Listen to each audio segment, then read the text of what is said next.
Good morning, guys. It's going to be a quick Jeep video. We finally got our Rough Country front skid plate in for the Dana 44. They've been on back order from Rough Country, and we've been waiting a couple weeks to get one shipped out. So let's get the Jeep out of the trailer and let's get this thing on there.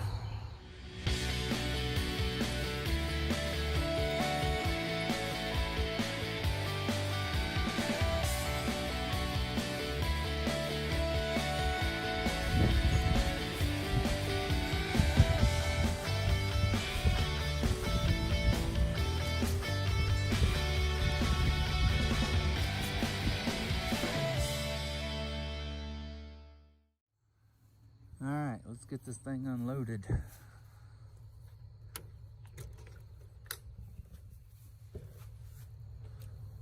There she is. See if we can't get the old girl out of here and get her unloaded. I was telling about the car hauler. I wasn't sure if the Jeep would actually fit in there or not, but I mean, man, we got like tons of room to spare. And the ultimate idea later down the road is to actually go to like a 38 1350. So I checked that out, and even with going to a 1350, I've still got a room to spare between the fenders. So I couldn't believe it. But anyway, let's get this thing out of here.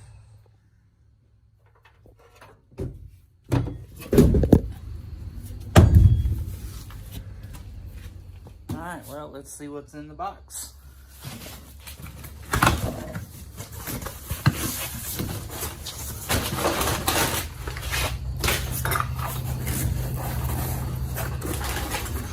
All the mounting hardware, and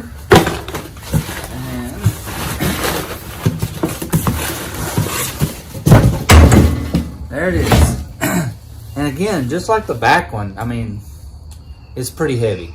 I know there's some people out there that knock Rough Country stuff a little bit, but I mean, their accessories and guards and stuff like that, they build some pretty good stuff.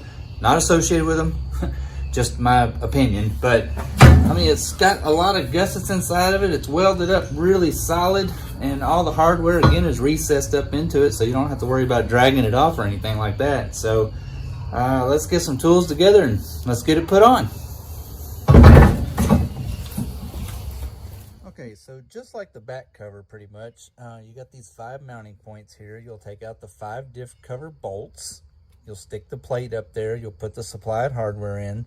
This U-bolt will go over the front snout and then into the front of the cover. And the nuts and all the hardware and stuff are recessed up inside, so you don't have to worry about catching one of those and dragging it off. The supplied hardware is more than adequate to hold this on. I know a lot of people say, oh, you know, it's a cheap bolt, and they change them out to like a hardened bolt or something like that. But really, I would rather have this softer bolt in there than a hardened bolt.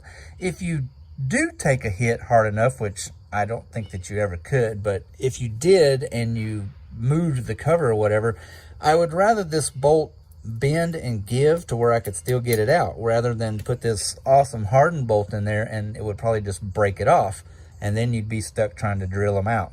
So the supplied hardware, more than adequate to hold the thing on there. It's pretty heavy. I mean, you may want to use a jack like I did on the back one, not because you can't hold it up there, but you know, why work harder when you don't have to? So let's get the bolt out there. We'll get the cover stuck up there, and let's see how this thing fits. So remember me telling you that the reason I wanted to go to these was because our trip to Hot Springs, we did take some pretty good hard bumps and grinds. We didn't tear anything up, but point in case here, this bolt right here. As you can see, we smacked the diff pretty hard, and I caught the edge of that bolt right there and have bent it up. So let's get some, we'll get some vice grips or maybe a chisel or something. We'll pop that thing loose and get it on out there. It's not bent or anything. It's just the head of it's just kind of distorted. So let's get that thing out. So like I say, we just grabbed a hold of it with some vice grips, got it loose. It come right out. Like I say, the bolt's not bent. It just caught the head of it a little bit and distorted it where you can't get a socket on there. But there's a prime reason of protecting the hardware and going to a cover. Okay, So we just got the cover resting up there. We got the hardware stuck over the front, got the nuts started up on there. And in the back here, we've got the 5 bolts stuck in there. So there's really nothing else to do now except tighten up the bolts.